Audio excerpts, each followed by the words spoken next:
मूर्धन्य व्यवहार विज्ञानी एल बुडजिया अपनी पुस्तक डायमेंशंस ऑफ मूड में अध्ययन का ब्यौरा देते हुए लिखते हैं कि आज के कठिन समय में जीवन की जटिलताएं इतनी बढ़ गई है कि व्यक्ति अधिकांश समय बुरी मनोदशा में बना रहता है। गांव की विरल आबादी से जैसे जैसे वह शहरों के जनसंकुल वातावरण के निकट आता जाता है, वैसे ही वैसे समस्याएं बढ़ती जाती हैं। इनके बढ़ने से मानस पर उसका दबाव बढ़ता जाता है। प्रकारांतर से यही दबाव खराब मन स्थिति का कारण बनता है।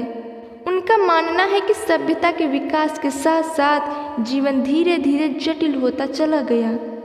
आज से 100 वर्ष पूर्व मानवीय जिंदगी जितनी सरल थी, अब वह वैसी रही नहीं। यही कारण है कि तब लोग खेल और मनोरंजन की तरह जितनी सहजता से तनाव रहित उन्मुक्त जीवन गुजार लेते थे, वैसा आज संभव नहीं। आदि मानव का जीवन और भी सहज था। उन्हें न भोजन की चिंता थी और न भविष्य की फिक्र। जब कभी भूख लगती, जंगली कंदमूलों एवं जंतुओं की शिकार से अपना पेट भर लेते। नींद आती तो पेड़ तले सो लेते। न घर बनाने की आकांक्षा, न संपत्ति जोड़ने की अकुलाहट।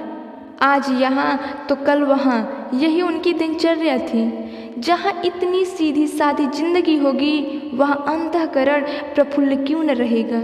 वे कहते हैं कि जटिल जीवन से समस्याएं बढ़ती है और उस बढ़ोतरी का असर मन की स्वाभाविकता पर पड़े बिना नहीं रहता। अशांत चित्त का दूसरा महत्वपूर्ण कारण गिनाते हुए वे लिखते हैं कि महत्वाकांक्षा ये तो प्रगति के लिए अत्यंत आवश्यक है, पर यह अनियंत्रित होने पर दुख शोक का कारण बनती है। इन दिनों वह इस कदर बढ़ी चढ़ी है कि मनुष्य अधिकाधिक दौलत जुटा लेने, यश कमा लेने और वाह लूट लेने की ही उधेड़बुन में हर घड़ी उलझा दिखाई पड़ता है। जीवन इसके अतिरिक्त भी कुछ है, उन्हें नहीं मालूम।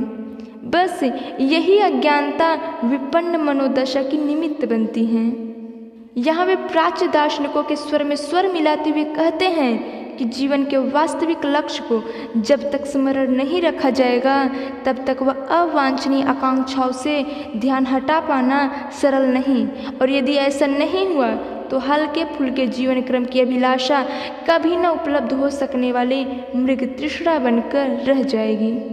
यह सच है कि आदमी का रहन सहन जितना निश्चल होगा, उतनी ही अनुकूल उसकी आंतरिक स्थिति होगी। इसके विपरीत जहाँ बनावटीपन, दिखावा, झूठी शान, प्रतिस्पर्धा होंगे, वहाँ लोगों की मनोदशा उतनी ही असामान्य होती है। एम.टी. मेडनिक और मेहरा बियन के प्रस्तुत सर्वेक्षण से यह बात स्पष्ट हो जाती है। सर्वेक्षणकर्ताओं ने ऑस्ट्रिया के कई शहरों में जाकर इस बात का अध्ययन किया कि शहरी वातावरण का मानवीय मनोभाव पर क्या प्रभाव पड़ता है। प्राप्त परिणाम इस बात का स्पष्ट संकेत था कि भोले भाले ग्रामीणों की तुलना में स्वभाव से अधिक चतुर, चालाक और कृत्रिमता को अपनाने वाले शहरी लोगों का मूड अपेक्षाकृत ज़्यादा बदतर होता है। सर्वेक्षण से ज्ञात हुआ कि नगर निवासियों में से 66% लोग ऐसे थे जिनकी सप्ताह में औसतन 5 से लेकर 6 दिन तक मनोभूमि न्यूनाधिक अच्छी नहीं रहती। 31% व्यक्ति ऐसे पाए गए जो सप्ताह में 3 से 4 दिनों तक खराब मूड के शिकार बने रहते। शेष 3% में 1% से भी कम लोग ऐसे निकले जो उस अशांत परिस्थिति में भी स्वयं को स्थिर चित्त रखने में सफल होते पाए गए, जबकि शेष ऐसे थे जो बहुत कठिन परिस्थितियों में ही इस रुग्णावस्था की गिरफ्त में आए। यदि कभी मूड खराब हो जाए तो एकाकी पड़े रहने की तुलना में मित्रों के साथ हंसी मजाक में स्वयं को व्यस्त कर लेना उससे उबरने का एक कारगर तरीका हो सकता है। पर इसके साथ जिस एक बात के प्रति मनोवैज्ञानिक सावधान करते हैं, वह यह कि मूड को चर्चा का विषय न बनाया जाए। इससे मनोदशा के सुधरने की अपेक्षा बिगड़ने की संभावना और बढ़ जाती है। मनोदशा को दुरुस्त करने का एक अन्य तरीका भ्रमण भी हो सकता है। मनःशास्त्रियों का विचार है कि प्रकृति के संपर्क से मन जितनी तीव्रता से ठीक होता है, उतनी तेजी से अन्य माध्यमों के सहारे नहीं होता देखा जाता। अतएव ऐसी स्थिति में पार्क, उपवन, बाग, उद्यान जैसा आसपास कोई सुलभ स्थल हो तो वहाँ जाकर मानसिक अवस्था को सुधारा जा सकता है।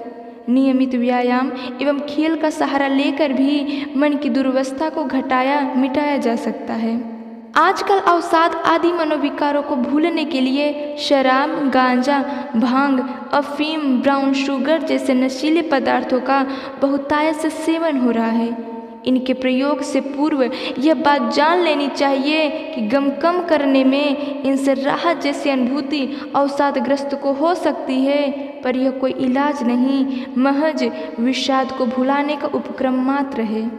इससे स्थिति सुधरने की तुलना में और बिगड़ती चली जाती है, जिससे बाहर निकल पाना बाद में अत्यंत मुश्किल हो जाता है। अंतिम उपचार अध्यात्म का है। यदि व्यक्ति भौतिकता में आध्यात्मिकता का समावेश करता चले और जीवन में आवश्यक संयम नियम का अनुपालन करे, आवश्यकता से अधिक की आकांक्षा और स्तर से ज़्यादा की चाह में प्रवृत्त न रहे, तो मूड के खराब होने जैसी किसी भी कठिनाई से वह बचा रहेगा। यदि कभी इस बुरी मनोदशा से ग्रस्त हुआ भी तो संयम और अनुशासन के कठोर अनुपालन के कारण जल्द ही उस स्थिति से बाहर आ जाता है।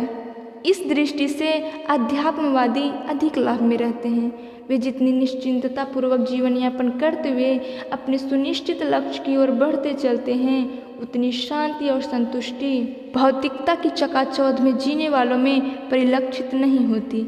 अतएव उत्तम यही है कि वैसा जीवन क्रम अपनाया जाए जिसमें अवसाद भरी मन स्थिति में पड़ने की समस्त संभावनाएं ही निरस्त हो जाए। जीवन पद्धति वही अच्छी है जो हमें शांति और संतोष प्रदान करे एवं चरम लक्ष्य की ओर निरंतर बढ़ाती चले।